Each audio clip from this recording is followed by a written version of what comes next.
Hello guys, आज आपण बनवणार आहोत रवा केक.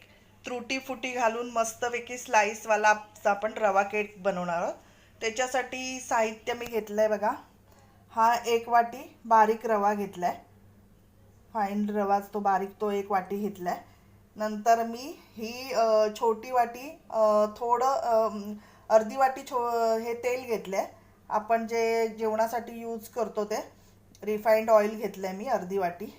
नंतर मी कोमट दूध घेतले 1 वाटी. हे दूध असं कोमट आहे, थोडंसं तापवलेलं.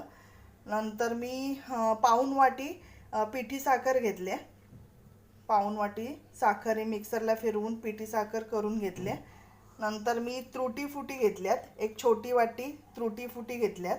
इथे बघा मी व्हॅनिला इसेन्स घेतलाय केकसाठी.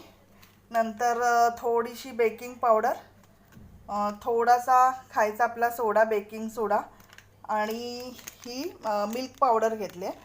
आता हे सगळं साहित्य आपण आहे ना हे एकत्र करूया. ह्या बाउलमध्ये आता मी सगळं हे मिक्स करणार आहे केकचं मिश्रण. हे गाईज, आता सगळ्यात आधी मी बाउलमध्ये हा 1 वाटी रवा घेते. त्याच्यानंतर मी त्याच्यामध्ये पिठी साखर मिक्स करणार आहे.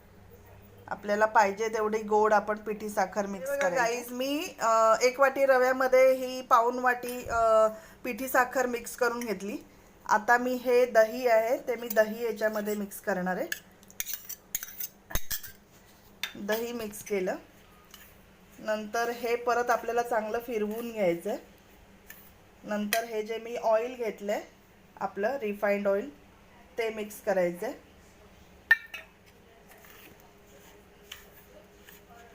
त्याच्यानंतर आपल्याला ही मिल्क पावडर थोडीशी मिक्स करायची ह्याच्यामध्ये.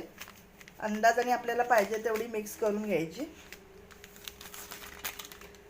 नंतर ह्या त्रुटी फुटी आहेत त्या मी असं याच्यामध्ये थोड्या टाकते. असे कलरफुल मस्त त्रुटी फुटी आहेत ह्या. आता हे परत आपल्याला सगळं मिक्स करून घ्यायचं आणि मग हे जे दूध आहे ते हळूहळू आपल्याला हे मिश्रण नीट व्यवस्थित तयार होईपर्यंत आपल्याला दूध घालून हे मिक्स करायचंय. हे बघा फ्रेंड, आपलं केकचं छान मिश्रण तयार झालेलं आहे. सगळं मिक्स करून छानपैकी घेतलंय. आता मी त्याच्यामध्ये हे थोडंसं हे बेकिंग सोडा आणि बेकिंग पावडर थोडीशी टाकलेली, अर्धा चमचा बेकिंग सोडा आणि बेकिंग पावडर, आणि ती मस्त ॲक्टिवेट करून घ्यायची आपल्याला ह्याच्यामध्ये. छान मिक्स करून घ्यायचे. आणखीन हे व्हॅनिला इसेन्स आहे, त्याचे 2 थेंब केकचा चांगला स्मेल येण्यासाठी 2 थेंब व्हॅनिला इसेन्स मी टाकते. आता परत आपल्याला एकदा छान असं मिक्स करून आहे ना, हे केक मोड आहे आपलं, त्याला मी मस्त बटर लावून घेतलं आहे आतून छानपैकी. आता हे सगळं आपण हे केक मोडमध्ये आपण हे मिश्रण ओतणार आहोत आणि कुकरला 35 ते 40 मिनिटं बेक व्हायला आपण देणार आहोत. हे बघा गाईज, मी केक मोडमध्ये हे सगळं केकचं मिश्रण रवा केकचं घालून घेतलंय. आता ह्याला चांगलं टॅप करून घ्यायचं असं, म्हणजे कुठे हवा बबल्स असतील तर ते निघून जातात.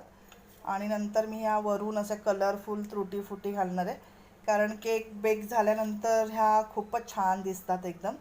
त्यामुळे सगळ्या अशा त्रुटी फुटी घालून घ्यायच्यात वरून. ह्या बघा, मी सगळ्या त्रुटी फुटी घालून घेतल्यात. आता कुकरमध्ये मी त्याला 35 ते 40 मिनिटं बेक व्हायला ठेवणार आहे आणि मग मी तुम्हाला त्याचे स्लाइस केक कापून दाखवणार आहे. गाईज, मी कुकरमधून आता केक काढून घेतला आहे आणि आपला केक मस्तपैकी असा स्पॉन्जी रेडी झालेला आहे. आता मी ह्याचे स्लाइस करून घेते. बघा गाईज, मी केकचे सगळे असे स्लाइस करून घेतले. किती कलरफुल छान एकदम त्रुटी फुटी लावल्यामुळे कलरफुल छान स्लाइसचा बेकरीसारखा केक घरच्या घरी रेडी झालेला आहे. आणि लहान मुलांना शॉर्ट ब्रेकसाठी टिफिनसाठी खूप असा आवडतो. तुम्ही असं करून पहा. माझी रेसिपी आवडली असेल तर शेअर करा, सबस्क्राईब करा. थँक्यू.